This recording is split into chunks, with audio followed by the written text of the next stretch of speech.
नमस्कार आप सभी को। आशा करता हूँ सभी कुशल से होंगे। आज के इस वीडियो लेक्चर में आप सभी का स्वागत है। इससे पहले हमने जो इलेक्ट्रिक फ्लक्स और गॉसेस थ्योरम हमारी चल रही थी, इसमें आवेशित चालक और अचालक पट्टी के कारण विद्युत क्षेत्र की तीव्रता की गणना करी थी। तो आज का जो हमारा टॉपिक है वो है आवेशित गोलीय कोश के कारण विद्युत क्षेत्र। इससे पहले आपको पहले की वीडियोस बहुत अच्छे से देखनी होगी, तभी आपको ये आगे समझ में आएगा। ठीक है, तो आज हम जो कर रहे हैं सॉल्व आवेशित गोलीय कोश के कारण विद्युत क्षेत्र। ठीक है, हम यहाँ गोलीय कोश के बाहर, भीतर और केंद्र पर, ठीक है, हर स्थिति में जो है विद्युत क्षेत्र की गणना करेंगे। मतलब केंद्र नहीं, आंतरिक बिंदु पर। ठीक है, केंद्र पर तो हम जानते हैं। मैं मान रहा हूँ, ध्यान से देखिएगा। माना ओ केंद्र, ध्यान से देखिएगा, माना ओ केंद्र तथा आर त्रिज्या का गोलीय कोश है। ठीक है, माना ओ केंद्र तथा आर त्रिज्या का गोलीय कोश है, जिस पर Q आवेश पृष्ठ के बाहर समान रूप से वितरित है। पृष्ठ के बाहर समान रूप से वितरित है।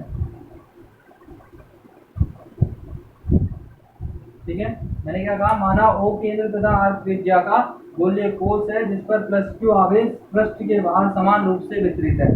एक चीज ध्यान रखिएगा, गोलीय कोश के पृष्ठ पर ही आवेश होता है। ठीक है, कोई स्पेशल चीज नहीं है कि हम आवेश को अंदर क्यों नहीं लाए, क्योंकि गोलीय कोश के चारों ओर हमने जैसे चालक पट्टी हमने पढ़ी थी, चालक के पृष्ठ पर आवेश होता है, भीतर नहीं होता। वैसे गोलीय कोश के बाहर आवेश होता है, भीतर नहीं होता। ठीक है ना, तो आवेश जो है +Q आवेश जो है इस पर वितरित है।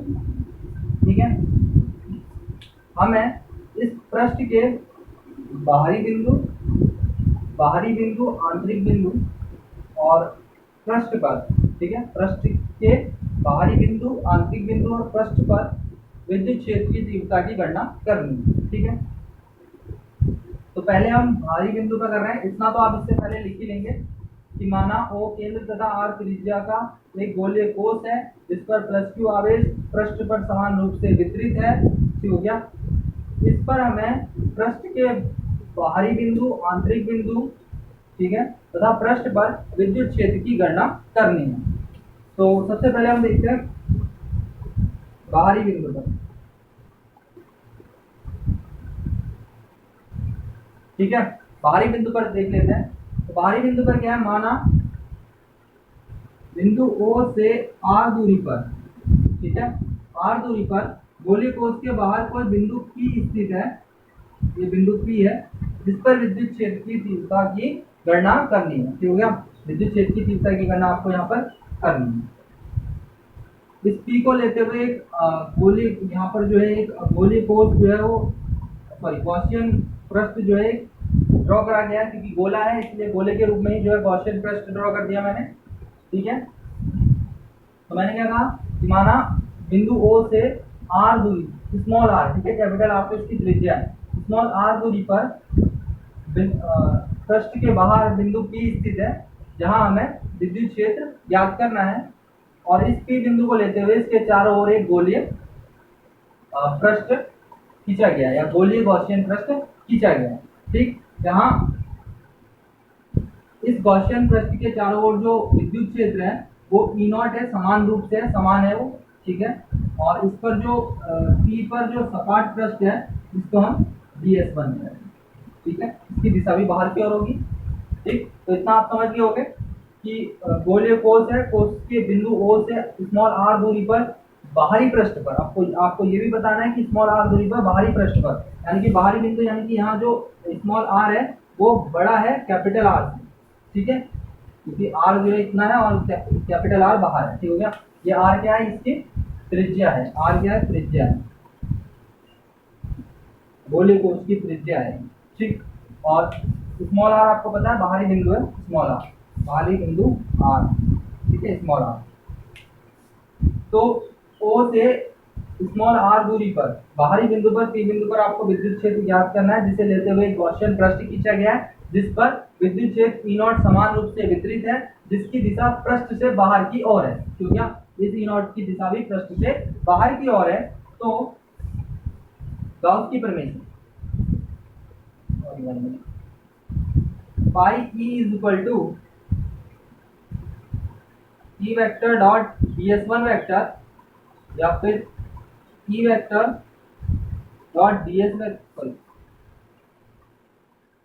ई D S one cos theta, ठीक है, जहाँ डी एस वन और ई के बीच बना कोण या फिर पृष्ठ और विद्युत क्षेत्र के बीच बना कोण, जहाँ ई और डी एस वन के बीच कोण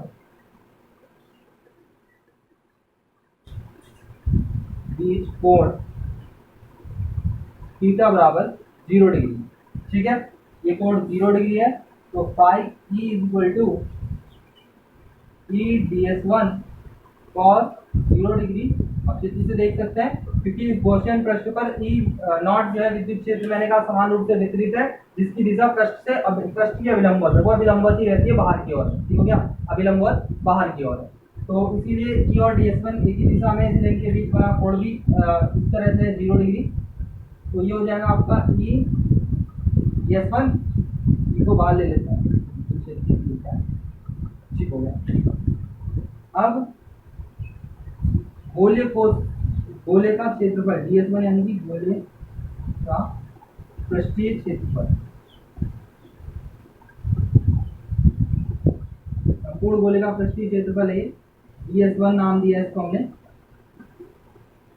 ठीक है, D S one equal to 4 pi R square, यही होता है, आपने इससे पहले पढ़ रखा है क्लास 9 10 में मैथ में, जिसने नहीं पढ़ा होगा छोटी क्लास में पढ़ा होगा, बोलेगा पृष्ठीय क्षेत्रफल 4 पाई आर स्क्वायर होता है, तो ये हो गया आपका E dot 4 pi R square, pi की वैल्यू आ गई, ठीक है, ये डी एस वन की वैल्यू रख दी यहाँ 4 पाई आर स्क्वायर, गोले का पृष्ठीय क्षेत्रफल होता है, हम बार बार डी एस वन की वैल्यू रखते हैं, इस बार में हमने जो गोले के पृष्ठीय क्षेत्रफल के रूप में इसको रखा था 4 पाई आर स्क्वायर। गाउस की प्रमेय, इसके बाद हम देखते हैं गाउस की प्रमेय से, ध्यान से देखिएगा, आपको पता है पाई इक्वल टू होता है क्यू अपॉन एप्सिलॉन नॉट, ठीक है, मैं बताऊंगा कि किसी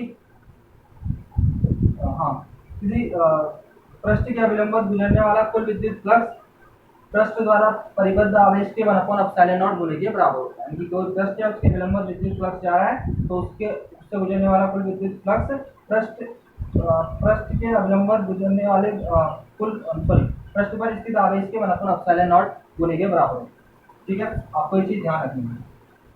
सो फ्रॉम इक्वेशन 1 एंड 2 समीकरण 1 व 2 से, ठीक है, ध्यान से देख लीजिए, ई डॉट, क्योंकि इनके एलएचएस साइड बराबर है, ये भी पाई है ये भी पाई है, तो ये दोनों ही बराबर होंगे, E dot 4 pi R square is equal to Q upon epsilon naught. मैं यहाँ सॉल्व कर रहा हूँ आगे, ठीक है, आगे इस और सॉल्व कर रहा हूँ, ध्यान से देखिएगा, ई को यही रहने देते हैं, E is equal to 1 upon 4 pi R square Q upon epsilon naught, अभी कुछ और लग रहा है इसको सही कर लेते हैं, E equal to 1 upon 4 pi epsilon naught Q upon R square, ठीक हो गया। तो यही आपका गोले को उसके कारण बाहरी बिंदु पर विद्युत क्षेत्र की तीव्रता का मान है, जहां जो आर है वो इसकी त्रिज्या, इस गोले की त्रिज्या आर से बड़ा है, ठीक है, यानी कि बाहरी बिंदु पर। ध्यान रखना यहाँ पर ये जो इसका फाइनल एक्सप्रेशन आ गया हमारा कि यही जो है विद्युत क्षेत्र की तीव्रता का जो है वो है फॉर्मूला है, सूत्र है गोले कोष के बाहर, ठीक है, अतः आप इसके नीचे लिख देंगे, अतः गोले कोष के बाहर विद्युत क्षेत्र की तीव्रता का परिमाण ये होता है, ठीक है, equal to 1 upon 4 pi epsilon naught Q upon R square, जिसकी दिशा हमेशा पृष्ठ के अभिलंबवत रहती है, ठीक है, और यहाँ विद्युत क्षेत्र आर पर निर्भर कर रहा है, यानी कि दूरी आर पर निर्भर करता है, ठीक है। तो आप इसका स्नैपशॉट ले लीजिए, देन हम आंतरिक बिंदु पर नहीं पृष्ठ पर कैलकुलेट कर लेते हैं।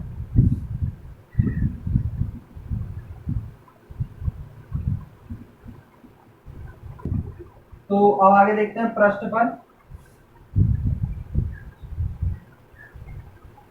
पर यानी कि आप, इसलिए मैं आपको फिगर बना सकता हूं यहाँ पर, ठीक है, पृष्ठ हेतु अब बाहर का जो पृष्ठ हमें ये मिटाना पड़ेगा। इसी फिगर को मॉडिफाइड कर दे रहा हूँ, आपको दूसरा फिगर इसका बनाना पड़ेगा हर बार, हर किसी स्टेट के लिए आप अलग अलग फिगर बनाइएगा।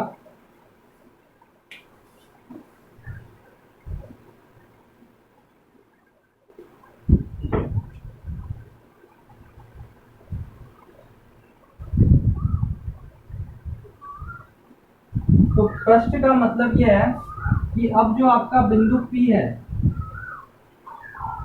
है वो त्रिज्या के बराबर का है, यानी कि अब जो है पृष्ठ का मतलब है आपका जो r था वो r के बराबर है, यानी कि आप जो जहाँ जिस बिंदु पर आपको विद्युत क्षेत्र ज्ञात करना था वो बिंदु अब आप यहाँ पर पृष्ठ पर ले आए, यहाँ पर आपको विद्युत क्षेत्र ज्ञात करना है।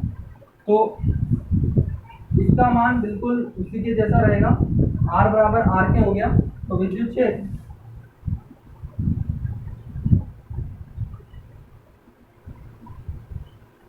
समीकरण 3 से देखिए, E is equal to 1/4 pi epsilon naught Q upon R square. ठीक है, यही है इसकी वैल्यू। सिर्फ यहाँ स्मॉल आर था कैपिटल आर आ जाएगा क्योंकि अब P बिंदु की दूरी कम हो गई, यानी कि त्रिज्या के बराबर की दूरी पर आ गया है वो, तो यही इसका परिमाण रहेगा। फर्स्ट पर आप समझ गए होंगे किस तरह से रहेगा, क्योंकि r बराबर r के हो गया है, यानी कि आपका जो P बिंदु अभी कहाँ है, कहीं इस और लाई कर रहा था वो अब पृष्ठ पर आ चुका है। तो यहाँ पर जो है सिर्फ यहाँ पर चेंज आएगा, यानी कि समीकरण 3 से हमने सीधे लिख दिया। समीकरण 3 हमारी वो Q equal to R square वाली, उसको समीकरण 3 माना गया। अब देखते हैं आंतरिक बिंदु पर।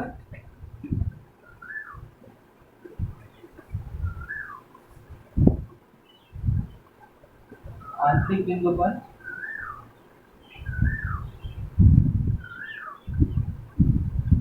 आंतरिक बिंदु ठीक है,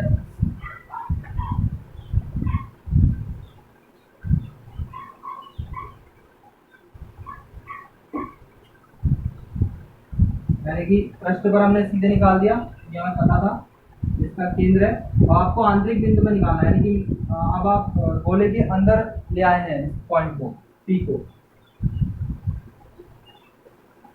ठीक है, इसमें क्या है, यहाँ पर आपका जो R है वो ग्रेटर होगा इस स्मॉल r से, यानी कि स्मॉल r अब छोटा हो गया, जो भी यहाँ पर बड़ा था फिर पृष्ठ पर आया तो बराबर हो गया, अब छोटा हो गया, यानी कि बाहर से अंदर की ओर ले आए। ठीक है, तो ध्यान से देखिएगा। अब आपको यहाँ पर लिखना होगा कि माना बिंदु O से स्मॉल r दूरी पर, ठीक है, स्मॉल r दूरी पर इस गोले कोश के भीतर बिंदु P स्थित है। ठीक हो गया, यानी कि आपको ये लिखना है कि इस गोले कोश के केंद्र O से r दूरी पर कोश के भीतर बिंदु P स्थित है, जहाँ r जो छोटा है, तो r की आपको यहाँ तक, ठीक है, r आपकी यहाँ से यहाँ तक पूरी, ठीक है। जो r है, जो स्मॉल r है वो कैपिटल R से छोटा है। ठीक है, आपको बिल्कुल माइंड में सेपरेटली पता होना चाहिए कि कैपिटल R ये स्मॉल r क्या है, इसको हम चेंज कर रहे हैं, कहीं बाहर लेकर भी पृष्ठ लाए भी भीतर लाए, लेकिन कैपिटल R वैसे ही रहेगा क्योंकि ये इसकी रेडियस यानी कि त्रिज्या है। ठीक है, तो आंतरिक बिंदु पर देख लीजिए,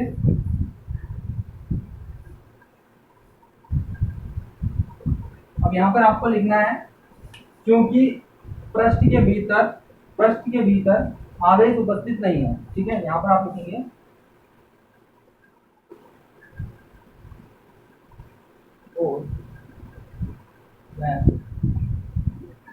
पृष्ठ के भीतर आवेश उपस्थित नहीं रहता,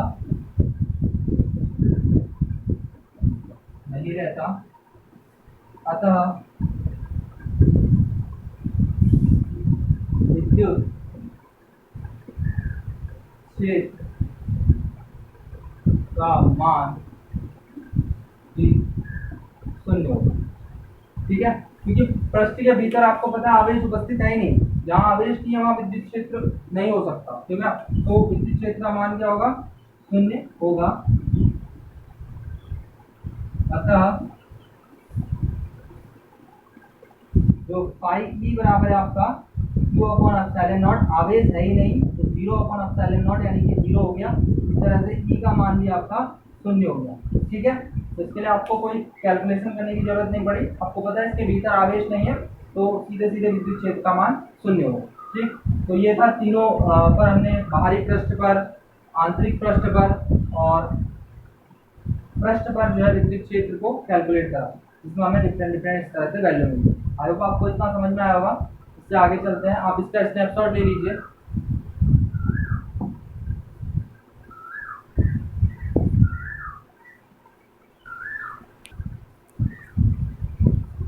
आपको अब नेक्स्ट उसमें देखते हैं गाउस के नियम से कूलॉम का नियम। ठीक है, इससे पहले जो हमने गोलीय पृष्ठ वाला देखा उसको तो उसका सॉल्यूशन करा, आई होप आपको समझ में आया होगा। तो अब हम गाउस के नियम से कूलॉम के नियम की उत्पत्ति करते हैं, उत्पत्ति करें या फिर गाउस के नियम से कूलॉम के नियम का लिखना।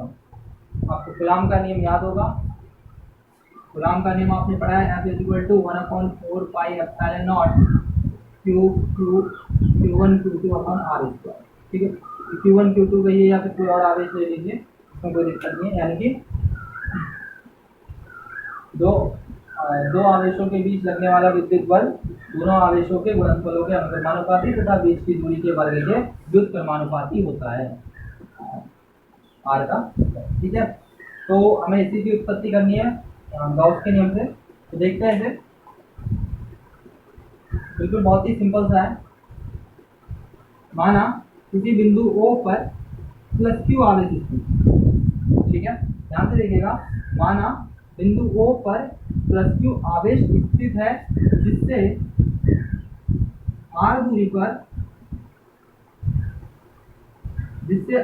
पर बिंदु P स्थित है, जहां +Q आवेश के कारण बिंदु P पर विद्युत क्षेत्र की प्रबलता ज्ञात करनी है। प्रबलता यानी कि यही बल, ठीक है, प्रबलता।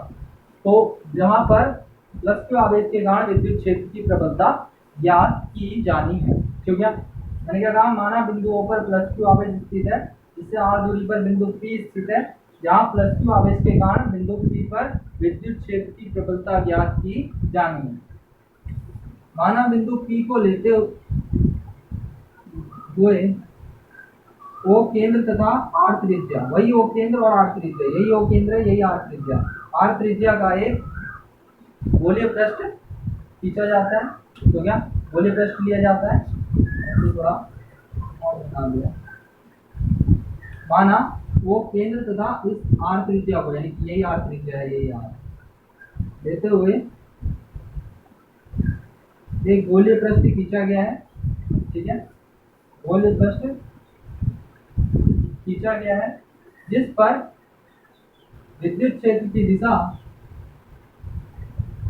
पृष्ठ के अभिलंबवत बाहर की ओर है, या Pn वेक्टर के और विस्तार, Pn वेक्टर यानी कि बाहर की ओर। ठीक है, Pn वेक्टर को या फिर आप n को हटा दीजिए, वैसे लिख दीजिए कि इस गोलीय पृष्ठ के बाहर की ओर। ठीक है, तो इसका आपको समझ में आ गया होगा। माना वो बिंदु पर +Q आवेश स्थित है जिससे R दूरी पर बिंदु P स्थित है, बिंदु P है, ठीक है, बिंदु P स्थित है, जहां बिंदु P को लेते हुए O केंद्र तथा R त्रिज्या, यही O केंद्र और इसी R त्रिज्या का गोलीय पृष्ठ खींचा गया है। ठीक हो गया, जहां इस पृष्ठ पर विद्युत क्षेत्र की दिशा पृष्ठ के अभिलंबवत बाहर की ओर है। ठीक है, इसे E कहते हैं। ठीक हो गया, तो ध्यान से देखिएगा,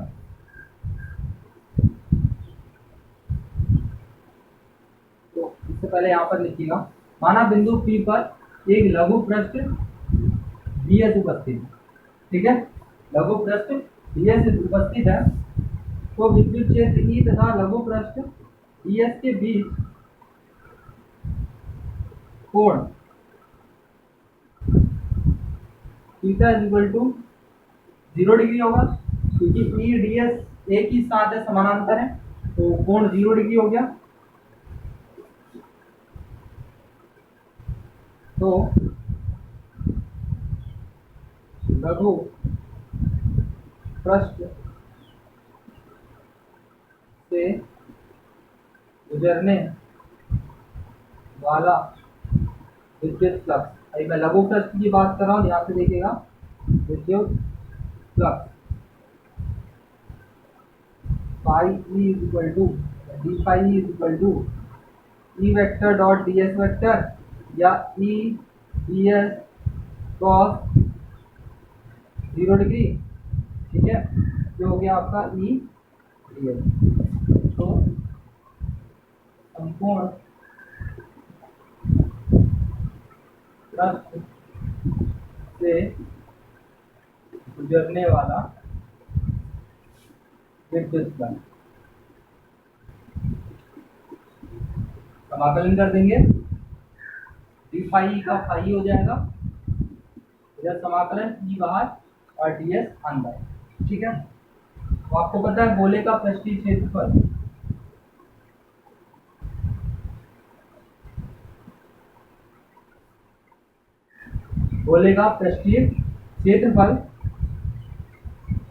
ds is equal to 4πr²। ठीक है, यह गोले का पृष्ठीय क्षेत्रफल ds is equal to 4πr² की पूरे संपूर्ण गोले में pi is equal to E dot 4πr²। ठीक है, तो आपको समझ में आ गया होगा, बहुत ही सिंपल सा है। माना ओ बिंदु पर प्लस क्यू आवेश स्थित है, जिससे आर दूरी पर बिंदु पी स्थित है, जिसे लेते हुए गोलीय पृष्ठ खींचा गया है। आर त्रिज्या और ओ केंद्र का गोलीय पृष्ठ खींचा गया है, जहां पृष्ठ के प्रत्येक बिंदु पर विद्युत क्षेत्र ई की दिशा पृष्ठ के अभिलंबवत है। ठीक हो गया, पृष्ठ के अभिलंबवत है। तो माना बिंदु पी पर जो है एक डीएस लघु पृष्ठ है, ई और डीएस के बीच बनने वाला कोण 0 डिग्री। लघु पृष्ठ से गुजरने वाला फ्लक्स आपको पता है ई डॉट डीएस करके दिखाते हैं, ई डीएस कॉस 0, वेक्टर हटे कॉस 0 ई डीएस लग गया। और यहाँ पर जो है संपूर्ण पृष्ठ से गुजरने के लिए अगर हमें निकालना है तो डी फाई संपूर्ण पृष्ठ के लिए अगर हमें निकालना है तो डी फाई का पाई हो जाएगा, ई डीएस अंदर है और ये डीएस क्या है, गोले का पृष्ठीय क्षेत्रफल 4πr² होता है, ये रख दिया है। गाउस के नियम, गाउस के नियम आपको पता है पाई इक्वल टू होता है क्यू अपॉन एप्सिलॉन नॉट। ठीक है, किसी बंद पृष्ठ के विलंबवत गुजरने वाला कुल विद्युत फ्लक्स पृष्ठ द्वारा परिबद्ध आवेश के 1/एप्सिलॉन नॉट गुने के बराबर होता है। ये गाउस की थ्योरम थी, उसी से आया था pi equal to Q upon epsilon naught. समीकरण 1 व 2 से, समीकरण 1 व 2 से, तो मैं यहाँ थोड़ी जगह बची है, मैं इसी का यूज कर रहा हूँ, ध्यान से देखिएगा। समीकरण 1 व 2 से यहाँ लिखा हूँ, इसके बाद दोनों के ये पक्ष जो है LHS जो है बराबर है, तो RHS के लिए E dot 4πr² is equal to Q upon epsilon naught. आपको ये फिक्स ना लगे क्योंकि ये इससे आगे का है, लास्ट से आगे का है। तो E is equal to 1/4πr² Q upon epsilon naught. थोड़ा और लग रहा है, ई इज इक्वल टू ये है 1/4π एप्सिलॉन क्यू अपॉन r²। इसके नीचे आप देखेंगे यही विद्युत किसी आवेश के कारण विद्युत क्षेत्र की तीव्रता का सूत्र है। ठीक है, ये विद्युत क्षेत्र की तीव्रता का सूत्र आपने इससे पहले जहाँ कूलॉम का नियम पढ़ा था उसमें पढ़ा था कि यही जो है विद्युत क्षेत्र की तीव्रता का सूत्र है, E equal to 1/4π Q upon r²। इतना नोट कर लीजिए, जब हम इसे एंड कर रहे हैं इसका स्नैपशॉट ले लीजिए। हमारा 1/4π क्यू अपॉन r²।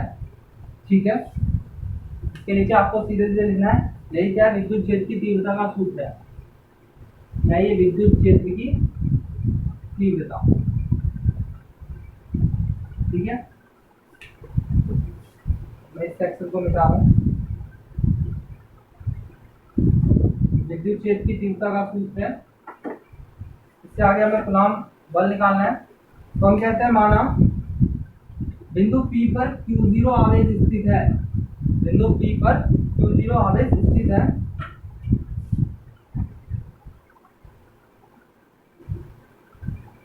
बिंदु P पर Q0 आवेश स्थित है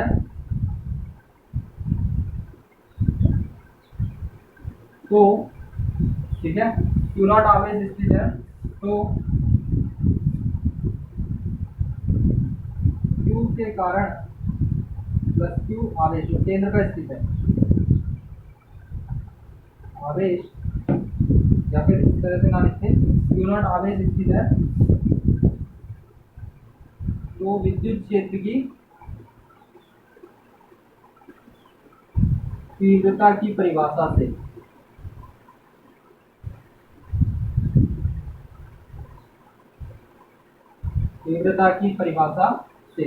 हमें क्या पता है, E is equal to F upon Q naught. ठीक है, ये आपने विद्युत क्षेत्र की तीव्रता की परिभाषा में पढ़ा है। विद्युत क्षेत्र के किसी बिंदु पर विद्युत क्षेत्र की तीव्रता एक सदिश राशि है जिसका परिमाण यानी कि जिसका रिजल्टेंट उस क्षेत्र में जो क्यू नॉट आवेश यानी कि सूक्ष्म परीक्षण आवेश है उस पर लगने वाले बल के बराबर होता है। ठीक है, यानी कि जो वो क्षेत्र है उस पर जो सूक्ष्म धन परीक्षण आवेश रखा गया उस पर लगने वाले बल के बराबर होता है, यानी कि E equal to F upon Q naught. तो F इक्वल टू ये क्यू नॉट इधर आ जाएगा E क्यू नॉट और E की वैल्यू आपको यहाँ से पता है, समीकरण 1 दे लिखे उसे। तो समीकरण 1 से E का मान रखने पर, E यानी कि विद्युत क्षेत्र का मान रखने पर विद्युत क्षेत्र की तीव्रता, तो F इक्वल टू आपके पास हो गए हैं 1/4 pi epsilon naught Q upon R square Q naught. ठीक है, कुछ नहीं, हमने बहुत ही सिंपल सा करा। इसके बाद हमें विद्युत क्षेत्र की तीव्रता से पता था E equal to F upon Q naught, तो F equal to E Q naught. E की वैल्यू हमने यहाँ से समीकरण 1 से रख दी, से समीकरण एक माना था E equal to 1/4 pi epsilon naught Q upon R square को तो यहाँ पे रख दिया, तो ये आ गया 1/4 pi epsilon naught Q not upon R square. और यही कूलाम का नियम है, आपको पता है Q1 Q2 की जगह आवेश कुछ भी हो, यानी कि यही एक आवेश के कारण दूसरे आवेश पर लगने वाला कूलाम बल का परिमाण है या रिजल्ट है। ठीक हो गया, तो आप इसके नीचे लिखेंगे यही एक आवेश के कारण दूसरे आवेश पर लगने वाले कूलाम बल का परिमाण यानी कि रिजल्ट है। ठीक है, तो आज जो हमने गाउस के नियम से कूलाम के नियम की उत्पत्ति करनी थी वो यहाँ पर हो चुकी है। आई होप आपको ये पूरा समझ में आया होगा। आज की वीडियो के लिए इतना ही रखते हैं, इससे आगे नेक्स्ट वीडियो में डिस्कस करेंगे। Thank you.